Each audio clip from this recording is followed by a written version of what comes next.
그날 소개팅에 나가지 않았다면 지금 내 인생은 조금은 달라졌을까? 그 사람을 처음 만났던 그날은 내 마음속에 지워지지 않는 작은 점 하나가 찍히던 날이었다. 작고 조용했지만 결국엔 커다란 균열이 되었다. 나 백현정 35 강남의 한 미디어 회사에서 일하고 있는 평범한 직장인. 낮에는 기획안, 밤에는 라면. 친구들은 하나둘 결혼하고 나는 아직도 집에 돌아오면 불 꺼진 거실에서 조용히 휴대폰만 바라본다. 언니, 이젠 진짜 누굴 만나봐야 하지 않을까? 광고 회사에 다니는 내 동생이 어느 날 건넨 말. 그 아이가 내민 사진 속 남자. 최상욱, 36, 깔끔한 셔츠 차림, 똑 부러져 보이는 인상. 자기 회사에서도 일 잘하는 남자로 통한다며 자랑을 늘어놨다. 첫 만남 생각보다 설렘이 먼저 왔다. 연남동 조용한 카페. 괜히 긴장해서 약속 시간보다 10분 먼저 도착했다. 사진빨이겠지 라고 생각하며 앉아 있었는데 문이 열리는 소리와 함께 그가 들어왔다. 아, 사진보다 실물이 더 좋았다. 말끔한 외모에 어색하지 않은 미소, 딱딱하지도 가볍지도 않은 목소리. 안녕하세요. 백현정 씨 맞으시죠? 저는 최상욱입니다. 아, 네. 안녕하세요. 혹시 너무 갑작스러우셨죠? 저도 이런 자리는 익숙하진 않지만 오늘은 잘 오신 것 같네요. 그는 부드럽게 웃었다. 그와의 대화는 생각보다 자연스러웠다. 커리어 이야기, 요즘 즐겨보는 드라마, 그리고 혼밥 자주 하세요? 라는 질문에선 웃음이 터졌다. 네, 혼밥, 혼술도요. 오, 멋있는데요? 다음엔 저도 낄 수 있을까요? 그 한마디에 나도 모르게 얼굴이 달아올랐다. 그리고 두 번째, 세 번째 만남. 이상하게 그와 만나면 마음이 편했다. 시간도 잘 맞췄고 연락도 끊기지 않았다. 가끔은 회사 앞으로 퇴근 시간에 맞춰 데리러 오기도 했다. 내가 출장으로 부산에 갔던 날, 서울역에 도착하자마자 온 문자. 이번 출구로 나와요. 차 대놓고 기다리고 있어요. 그는 내가 혼자서도 잘하는 사람이라는 걸 알면서도 네가 혼자 하지 않아도 되는 순간을 만들어줬다. 그게 고마웠다. 그런데 이상한 감정 하나가 스며들기 시작했다. 그는 유독 내가 남자들과 함께 있는 자리에 예민했다. 오늘 고등학교 친구들 만나는데 남자도 좀 있어. 현정 씨, 연락 자주 해줘요. 걱정되니까. 걱정 안 해도 돼. 그냥 친한 친구들이야. 그래도 요즘 세상 무섭잖아요. 그 말은 걱정이었을까? 위심이었을까?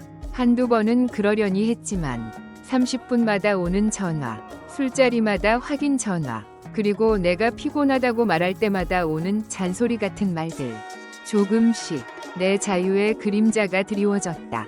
하지만 그땐 사랑이라 믿고 싶었다. 사랑하니까 그런 거야. 네가 소중하니까. 그 말에 나는 마음을 눌렀다. 불편함을 사랑이라는 말로 포장하고 스스로에게 타협했다. 그냥 내가 예민한 걸지도 몰라. 상욱 씨는 정말 괜찮은 사람이니까. 그렇게 믿었다. 믿고 싶었다. 1년 반 넘게 사귀면서 나는 점점 확신하게 되었다. 최상욱은 내가 평생을 맡겨도 될 사람이라는 믿음. 그는 다정했고 배려 깊었고 항상 나를 먼저 생각했다. 여자가 결혼 상대로 바라는 조건이 다 들어있었다. 그래서 그가 말했다. 우리 결혼할까? 나는 망설이지 않았다. 결혼 준비를 시작하면서 양가 상견례도 계획했다. 그의 가족은 서울에, 우리 가족은 인천에 살고 있었다. 엄마는 내가 중학생일 때 돌아가셨다. 아빠는 벽지 기술자로 일하시며 나와 동생을 키워내셨다. 말수는 적지만 눈빛에 많은 이야기가 담긴 분이다. 내가 결혼을 얘기했을 때 아빠는 조용히 나를 보다가 물으셨다. 얼마나 만났냐? 1년 반 정도요. 청혼은 했냐? 정식은 아니지만 둘 다 진지하게 이야기했어요. 아빠는 깊은 숨을 내쉬었다. 너 아직 어린데 그렇게 급할 게 있냐? 아빠, 저 35이에요. 그래도 아직은 35이지. 55은 아니잖아. 나는 웃었지만 마음 한켠이 찜찜했다. 아빠는 상욱을 반대하는 게 아니었다.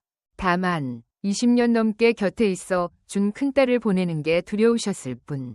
한 달 넘게 설득한 끝에 아빠는 마침내 상욱을 만나기로 하셨다.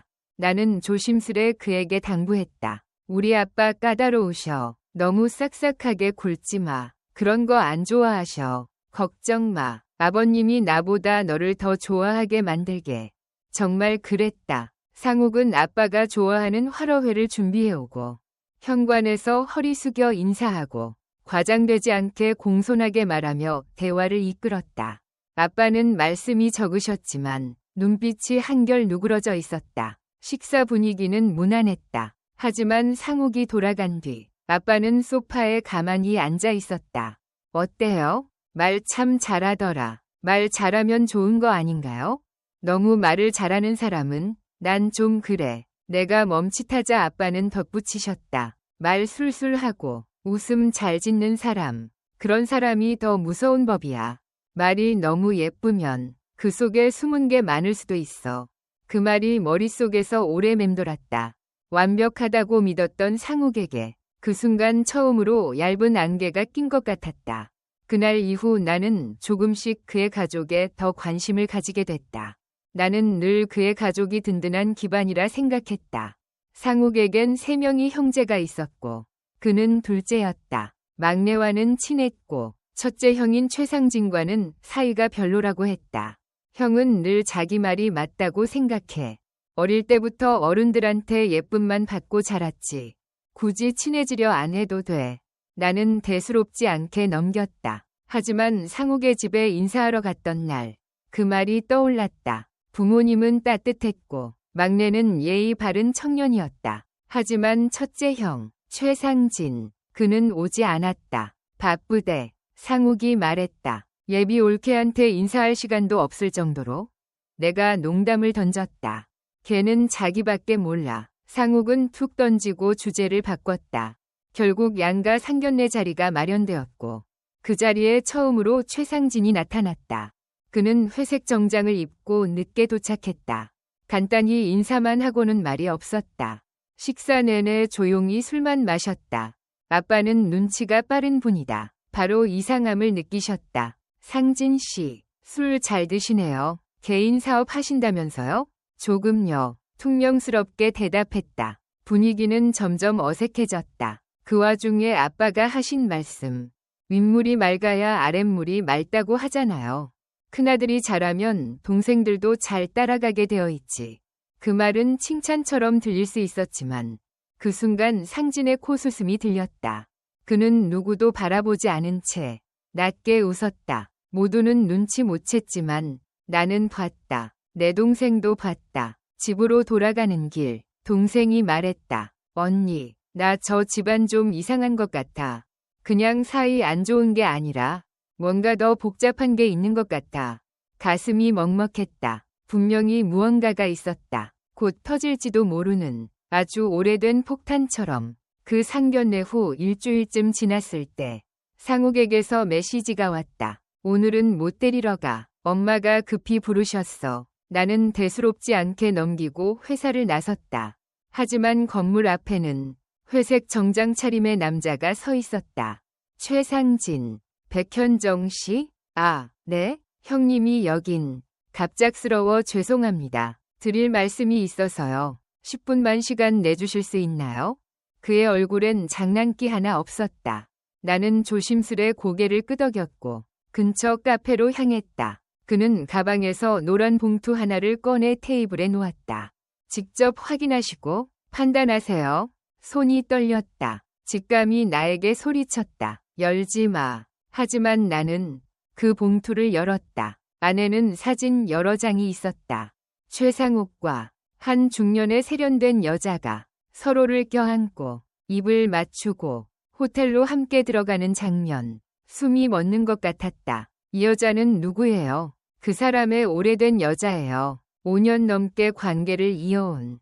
그리고 지금도 만나고 있어요. 불과 사흘 전입니다. 나는 믿고 싶지 않았다. 그냥 우연히 만났을 수도 있잖아요. 사업 얘기일 수도 있고. 사진 속 코트. 현정 씨가 100일 기념으로 올렸던 그 코트 아닙니까? 말문이 막혔다. 이건 과거가 아니었다. 현재였다. 그리고 내가 믿고 의지하던 남자가 등 뒤에서 또 다른 여자를 껴안고 있었던 현실이었다. 나는 집으로 돌아오는 내내 사진 속 장면이 뇌리를 떠나지 않았다. 가슴이 너무 아파서 울지도 못했다. 버스 창밖은 어둑어둑해졌고 세상은 평소처럼 돌아가고 있었지만 내 세상은 멈춰버린 듯했다. 그토록 믿었던 사람에게 배신당한 기분이란 무섭도록 고요한 절망이었다. 집에 도착하자마자 핸드폰이 울렸다. 최상욱. 잠시 망설이다 전화를 받았다. 현정아, 미안. 엄마가 아파서 갑자기 불려갔어. 내일은 데리러 갈게. 나는 입을 꾹 다물었다. 거짓말. 방금 전 당신은 다른 여자와 호텔에 있었다. 상욱 씨. 응? 지금 어디야? 응? 아, 집 근처지. 왜? 지금 솔직하게 말해줄 수 있어? 뭘? 그 순간 나는 차라리 그가 바로 인정해주기를 바랐다. 하지만 그는 아무것도 모르는 사람처럼 계속 속이고 있었다. 그날 밤 나는 그를 따로 불러냈다. 말없이 카페 구석에 앉아 그에게 노란 봉투를 건넸다. 그는 잠시 봉투를 바라보다가 조용히 열었다. 사진들을 꺼내 하나하나 넘겼다. 이걸 누가 줬어? 상진 씨. 그는 한동안 말이 없었다. 고개를 숙인 채 사진을 바라보았다. 미안해. 그게 전부야? 내가 끝낸 줄 알았어. 그럼 왜 다시 만났어? 그 사람이 날 놓지 않았어. 자꾸 연락하고 자해하겠다고 협박하고. 나는 쓴웃음을 지었다. 그래서 결혼 앞둔 나를 속이고 그 사람을 만나러 간 거야? 현정아, 오해하지 마. 그 사람한텐 아무 감정 없어. 그냥 정리가 힘들었을 뿐이야. 그 말이 더욱 가슴을 찔렀다. 그럼 지금부터 정리해. 나한텐 이 정도면 충분해. 나는 자리에서 일어나려 했다. 그가 내 손목을 붙잡았다. 현정아, 제발 한 번만 기회를 줘. 내가 잘못했어. 나는 그의 눈을 봤다. 그 눈은 분명 흔들리고 있었다. 하지만 그건 사랑이 아니라 위기 앞에 당황함이었다. 상욱 씨, 난 평생 믿을 사람을 찾고 싶었어. 사랑만으로는 결혼 못해. 난 당신을 믿었는데 당신은 날 시험에 들게 했어. 그의 손이 힘없이 풀렸다. 그 순간 나는 우리 관계의 끝을 느꼈다. 돌아오는 길에 휴대폰 속 사진들을 삭제하기 시작했다. 웨딩 드레스 피팅 사진, 100일 기념 케이크, 그의 손을 잡고 웃던 내 얼굴. 하나하나 지울 때마다 가슴이 조금씩 가벼워졌다. 슬픔이 아니라 속았다는 분노만 남았다. 다음 날 아침, 나는 그에게 정리된 결혼 준비비 내역서를 보냈다. 드레스 피팅 예약금, 스튜디오 촬영 성금, 가족 식사비, 예단 예물 시안 인쇄비, 그리고 마지막 줄에 썼다. 거짓의 대가는 작지 않아. 그로부터 이틀 뒤, 그의 형, 최상진에게서 다시 연락이 왔다. 만나서 고맙습니다. 그 남자랑 결혼 안 하셔서 다행이에요. 나는 복잡한 감정으로 물었다. 왜 알려주셨어요? 단순한 형제애는 아닌 것 같은데요. 그는 잠시 말을 멈추었다가 말했다. 나도 그 여자 겪어봤거든요. 네? 나도 과거에 그 여자를 만난 적 있어요. 상욱이와 헤어진 줄 알았는데 둘이 아직 엮여 있다는 걸 알고 도저히 못 넘기겠더라고요. 나는 말을 잃었다. 그의 눈은 진심이었지만 그 안에 담긴 건 복수, 증오, 그리고 이상한 집착이었다. 그 순간 깨달았다. 상욱을 피한 건 맞았지만 또 다른 어둠에 발을 디딜 뻔했다는 걸. 그날 이후 나는 누구와도 연락하지 않았다. 전화기는 꺼두었고 SNS는 비공개로 바꿨다. 결혼을 준비하던 내 일상은 한순간에 폐허가 되어 있었다. 하지만 이상하게도 눈물은 나오지 않았다. 그보다 먼저 찾아온 감정은 허탈함과 경계심이었다. 3일쯤 지났을까? 비 오는 오후, 우편함에 고급스러운 봉투 하나가 꽂혀 있었다. 보낸 사람은 적혀 있지 않았다. 봉투 안에는 단정한 글씨로 적힌 초대장이 들어 있었다. 바액현 중씨께 혹시 미처 알지 못했던 어떤 진실을 알고 싶다면 이번 주 토요일 오후 6시 남산의 카페 하연으로 오세요. 어떤 이 전원 중 별표. 나는 몇 번을 읽고 또 읽었다.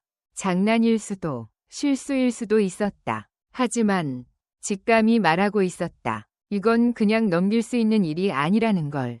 그날 나는 일부러 조금 늦게 도착했다. 카페는 조용하고 은은한 재즈가 흐르고 있었다. 직원이 다가와 조용히 말했다. 백현정 씨 맞으시죠? 예약석으로 안내해드릴게요. 나는 깜짝 놀랐다. 카페 안쪽 구석, 커튼으로 가려진 작은 공간. 그 안에 앉아있던 사람은 바로 그 여자였다. 사진 속 상옥과 함께 있던 중년의 여성. 고급스러운 블라우스와 묵직한 진주 귀걸이. 짙은 향수 냄새. 나는 숨이 멎는 줄 알았다. 그녀는 잔잔한 미소로 나를 바라봤다. 당신이 왜 여길 앉아봐. 오래 걸리진 않을 거야. 나는 조심스럽게 자리에 앉았다. 머리가 혼란스러웠다. 왜 그녀가 날 초대한 걸까? 그녀는 커피를 한 모금 마시고 입을 열었다. 나랑 상욱이 꽤 오래 만났어. 5년 넘게. 서로에게 전부였던 시절도 있었지. 그럼 왜 지금까지 계속 만났어요? 그건 묻기 전에 너한텐 묻고 싶어. 넌 상욱을 정말 사랑했니? 그 질문은 칼처럼 가슴을 찔렀다. 나는 고개를 돌렸다. 전 그 사람을 믿었어요. 그래, 그게 문제야. 그녀는 조용히 과거 이야기를 꺼내기 시작했다. 상욱은 호스트바에서 일했었어. 처음엔 그냥 돈이 필요해서 시작했겠지. 하지만 어느 순간 사람의 마음을 다루는 게 익숙해졌어. 나도 그 수많은 여자 중 한 명이었고, 나이가 많았고, 외로웠고, 그래서 더 깊이 빠져들었지. 그녀의 눈동자엔 미련도, 분노도 없었다. 오직 슬픔만 있었다. 결혼 소식을 들었을 때 이상하게 안심됐어. 드디어 그가 벗어났구나 하고. 그런데 내가 그를 부르자 그는 아무 말 없이 다시 나에게 왔어. 그건 너 때문이 아니야. 그건 나 때문도 아니야. 그냥 상욱은 아직도 누군가를 진심으로 책임질 준비가 안 된 사람이야. 나는 아무 말도 할 수 없었다. 그녀는 조용히 일어섰다. 너에게 사과하고 싶었어. 너무 늦게 와서 미안. 그리고 그 사람이 변하길 기다리지 마. 그는 좋은 남자가 될 수 있어. 하지만 너를 위해선 아니야. 그녀는 우산을 펼치고 조용히 사라졌다. 그 자리에 남겨진 커피 향과 텅 빈 자리만이 조용히 말을 걸었다. 나는 하늘을 올려다보았다. 비는 계속 내리고 있었다. 하지만 마음은 이상하게도 맑아지고 있었다. 상처는 컸지만 진실은 나를 더 단단하게 만들고 있었다. 그날 밤 나는 잠을 이루지 못했다. 그녀가 했던 마지막 말이 계속 떠올랐다. 그는 좋은 남자가 될 수 있어. 하지만 너를 위해선 아니야. 모든 게 명확해졌고 동시에 복잡해졌다. 상욱은 나의 선택이었고 나의 실패였다. 하지만 이제 나는 그 실패를 후회 없이 보내줄 준비를 하고 있었다. 일요일 아침 나는 결심했다. 모든 걸 정리하자. 침대 옆에 놓인 상욱과의 사진, 서랍 속에 쌓인 메시지 카드들, 같이 골랐던 커플컵, 혼수 목록표, 하나하나 손에 쥘 때마다 심장은 욱신거렸지만 놀랍게도 눈물은 나지 않았다. 이건 끝을 향한 정리가 아니라 다시 나로 시작하는 준비야. 나는 스스로에게 그렇게 말하며 쓰레기 봉투에 조용히 모든 걸 넣었다. 며칠 뒤 다시 출근을 시작했다. 회사 사람들에게는 개인 사정으로 결혼이 미뤄졌다. 고만 알렸다. 다들 조심스럽게 반응했고 나는 웃으며 넘겼다. 그날 점심 휴대폰에 낯선 번호로 메시지가 도착했다. 바액현 중씨 맞으시죠? 잠깐 만나 뵙고 싶은데 가능할까요? 초이 상진 드림. 나는 순간 몸이 굳었다. 왜 또 그 사람이? 나는 조심스레 약속 장소로 향했다. 그는 평소처럼 무표정하게 앉아 있었다. 차가운 커피잔 옆에 얇은 봉투 하나, 불편하셨다면 죄송합니다. 왜 연락하셨어요? 이건 형으로서가 아니라 그냥 사람으로서 드리는 마지막 조언이에요. 그는 봉투를 밀어주었다. 그 안에는 상욱의 과거 직원 등록 서류 사본, 채무 내역, 그리고 한 병원 심리상담 기록 확인서가 들어있었다. 그가 호스트바에서 일했을 때 스스로도 한동안 약물 중독과 불면증에 시달렸어요. 위지할 곳이 없었고 여자들을 감정으로 붙잡으며 살아온 거죠. 나는 할 말을 잃었다. 그게 무슨 의미예요? 그가 널 사랑했을 수도 있어요. 하지만 그 사랑은 온전한 사랑이 아니었을 거예요. 상진은 잠시 뜸을 들이다가 조심스레 말을 꺼냈다. 사실 내가 널 도왔던 이유, 단순히 상욱이랑 사이가 나빠서가 아니야. 나는 고개를 들었다. 처음부터 나도 너를 지켜보고 있었어. 네? 너무 직접적이었나? 그날 상결례에서 널 처음 봤을 때부터 내 눈빛이 이상하게 오래 남았어. 나는 자리에서 벌떡 일어났다. 지금 그 말 농담이죠? 아니, 진심이야. 형제의 약혼녀였던 여자에게 관심이 있었다는 말인가요? 이제 약혼도 형제도 아닌 관계잖아. 그 순간 나는 상옥보다 더 큰 위기가 지금 바로 눈앞에 있었다는 걸 깨달았다. 나는 더 듣고 있을 수 없었다. 커피값도 내지 않고 뛰쳐나왔다. 심장은 터질 듯 뛰었고 손은 떨렸다. 제발 그 누구도 믿지 말자. 다시는 절대. 내 안의 다짐이 더 단단해졌다. 그날 밤 나는 도어락 비밀번호를 바꾸고 SNS도 모두 삭제했다. 그리고 스스로에게 편지를 썼다. 이제 나는 누군가에게 선택받기 위해 꾸미지 않을 것이다. 사랑을 위해 나를 희생하지도 않을 것이다. 나는 그냥 나로서 충분한 사람이 되고 싶다. 며칠 동안 나는 그 누구와도 연락하지 않았다. 회사와 집, 최소한의 동선만을 반복하며 말을 아끼고 시선을 피하고 그저 존재하는 것에 집중했다. 그런데 이상했다. 고요한 일상이 싫지 않았다. 아니, 오히려 위로가 되었다. 그날도 비가 내리고 있었다. 퇴근길, 우산 없이 뛰는 사람들 틈에서 나는 조용히 버스 정류장에 서 있었다. 그리고 그 순간 누군가 내 머리 위에 조용히 우산을 씌워줬다. 혹시 백현정 씨 맞죠? 나는 깜짝 놀라 고개를 들었다. 낯선 남자였다. 하지만 눈빛은 어딘가 익숙했다. 죄송해요. 저를 아세요? 아, 실례했네요. 저는 강서우라고 합니다. 그는 과거 상욱이 다녔던 회사의 디자이너였다고 했다. 회사 MT에서 나를 한 번 본 적이 있다고. 그땐 인사도 제대로 못 드렸지만 그 후에도 한동안 SNS에서 사진을 봤어요.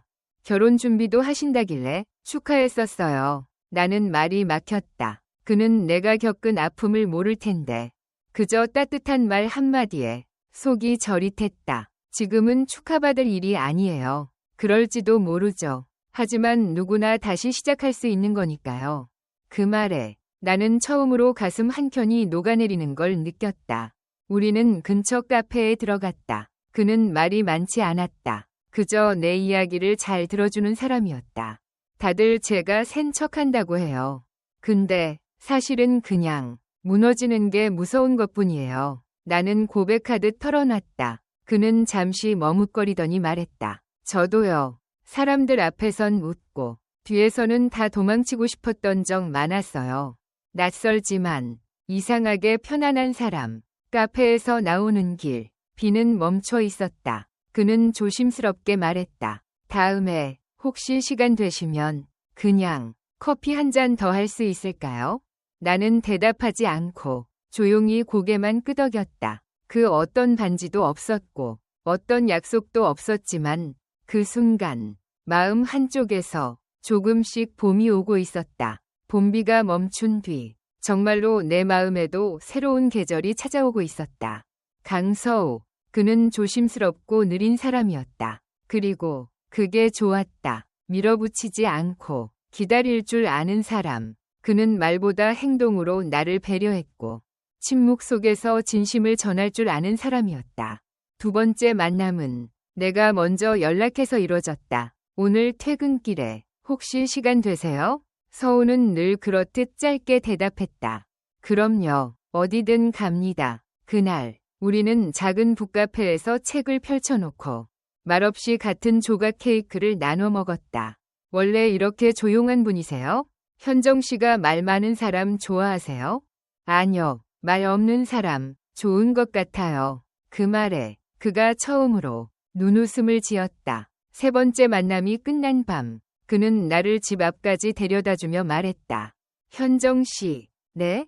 혹시 제가 너무 느린가요? 아니요. 사실은요. 제가 누군가를 다시 좋아하게 될 줄 몰랐거든요. 그래서 좀 무서워요. 그의 고백은 장밋빛이 아니라 정직한 회색이었다. 나는 가만히 그를 바라보다 대답했다. 우리 천천히 걸어요. 같이 천천히. 며칠 뒤 나는 예상치 못한 전화 한 통을 받았다. 상욱입니다. 그 이름을 듣는 순간 손끝이 차가워졌다. 무슨 일이죠? 딱 한 번만 얼굴 볼 수 있을까요? 나는 망설였다. 이미 정리했다고 생각했다. 그렇지만 마음 한편에서 지워지지 않는 찌꺼기가 있었다. 우리는 조용한 찻집에서 다시 만났다. 그는 수척해진 얼굴로 앉아 있었다. 그동안 잘 지냈어요? 그쪽 덕분에 많이 배웠죠.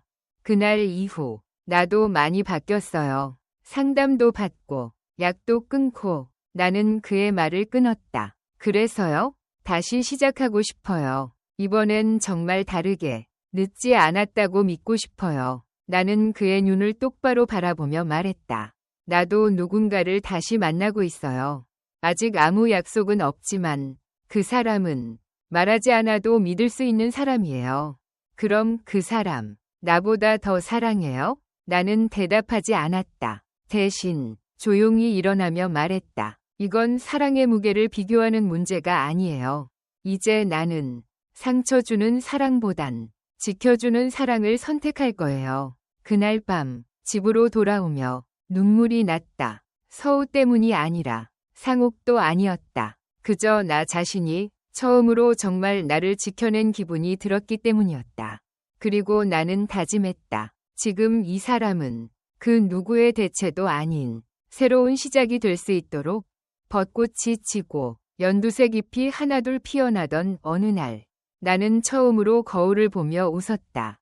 오랜만이었다. 거울 속에 나는 여전히 같은 얼굴이었지만 눈빛이 달라져 있었다. 그리고 그 변화의 중심엔 서우가 있었다.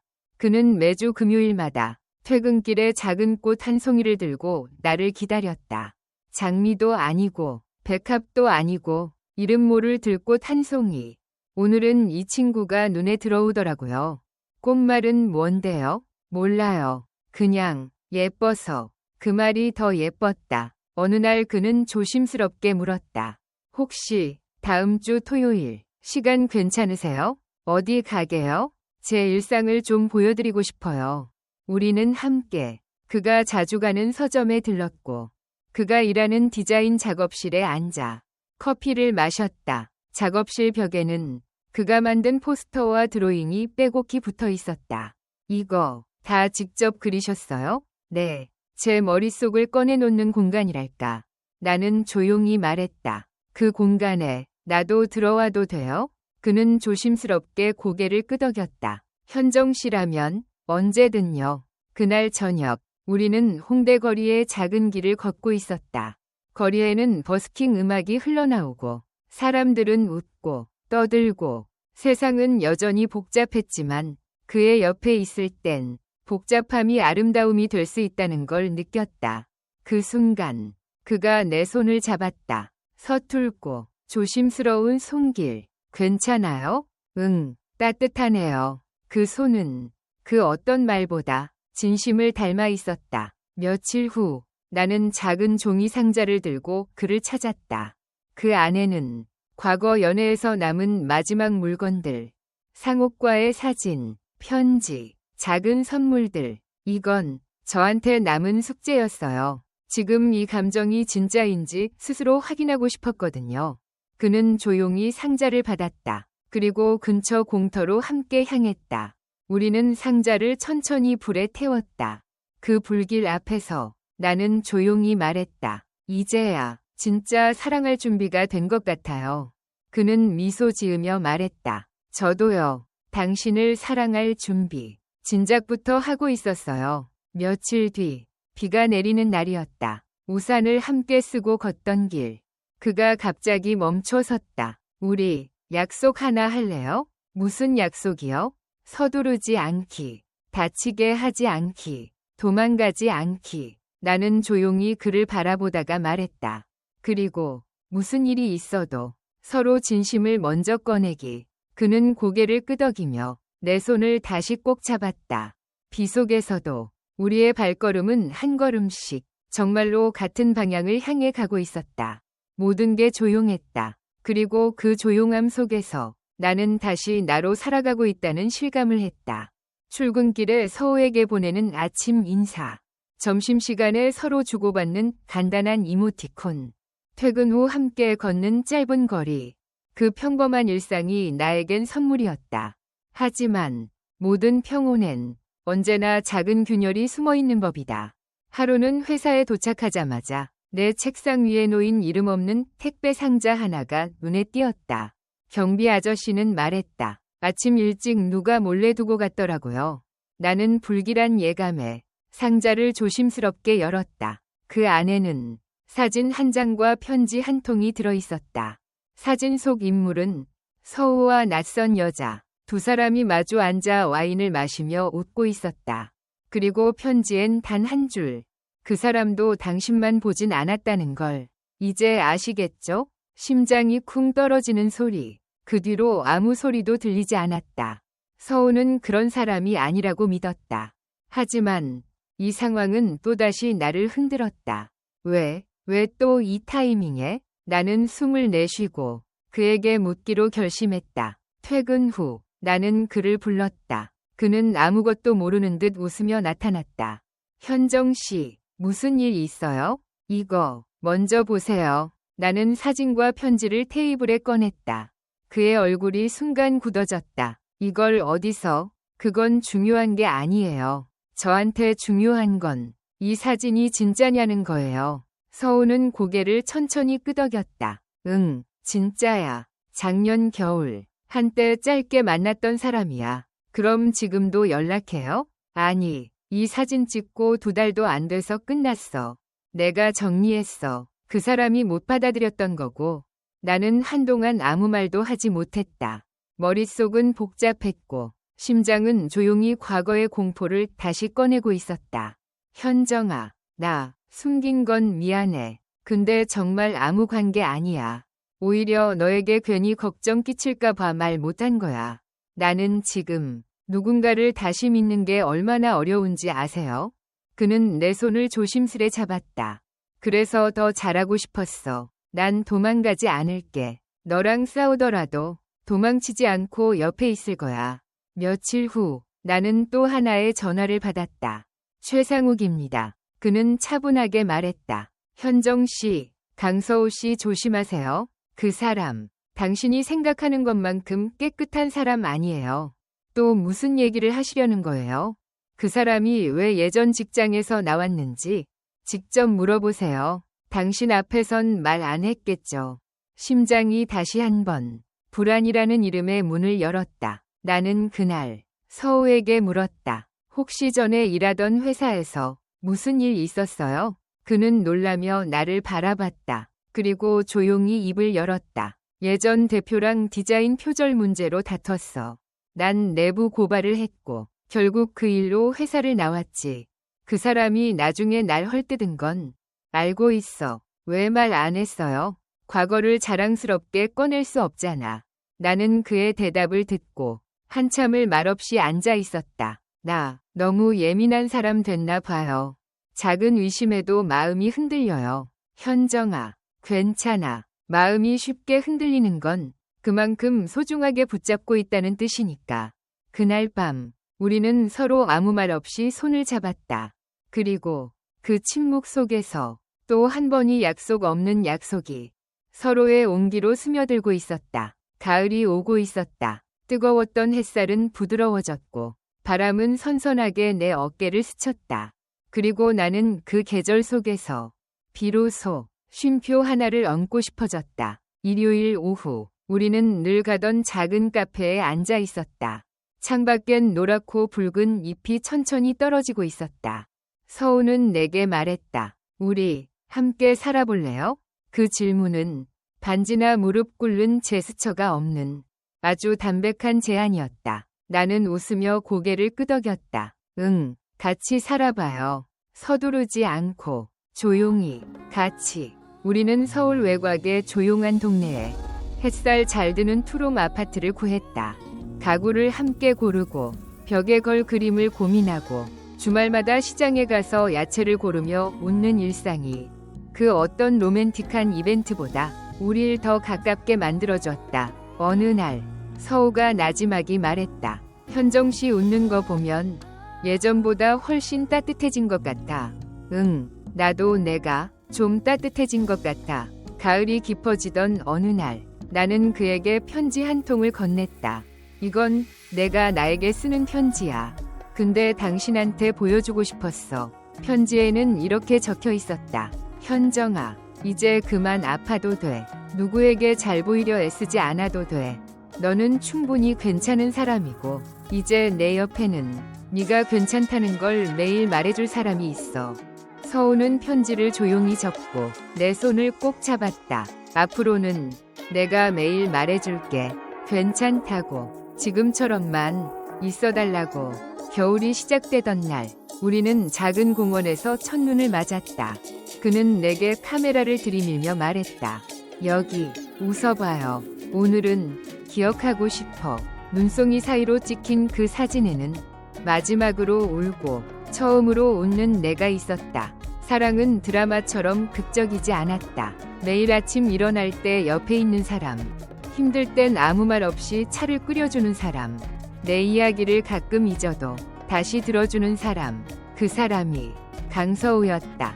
그리고 나는 그의 하루 속에서 하나의 계절처럼 머물기로 했다. 가장 잔잔한 사랑이 때론 가장 깊은 사랑이다. 이 뜻깊은 이야기를 들어주셔서 진심으로 감사합니다. 여러분의 소중한 의견을 댓글로 남겨주세요. 매일 밤 이야기 하나 채널을 구독하시면 삶 속에 더 많은 의미와 따뜻한 이야기들을 만나실 수 있습니다.